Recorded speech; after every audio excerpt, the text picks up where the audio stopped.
نرحبوا بكاع الناس اللي جايين من كل بلاد اللي كانوا يبغوا يروحوا للمغرب ما عندهمش لي موايان باش يروحوا للمغرب.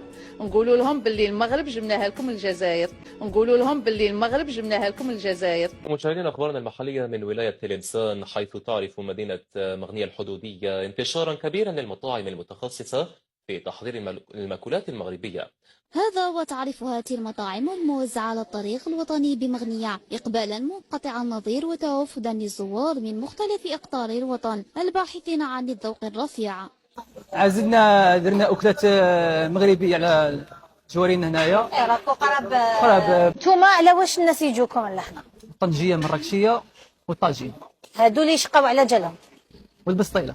دايرين اختصاص الطبخ المغربي التقليدي. الفكرة جاتنا كنا نمشوا بزاف للمغرب، حبينا هاد لاكتيفيتي، حبينا لي زوندغوا اللي كنا نروحوا لهم في المغرب. لي بلا تاعنا سي متنوعين، سي دي بلا سي دي غرياد ماروكان اون بليس سي دي تاجين.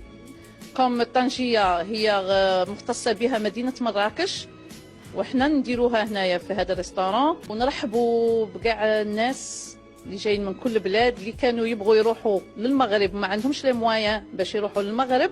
نقولوا لهم باللي المغرب جبناها لكم الجزائر.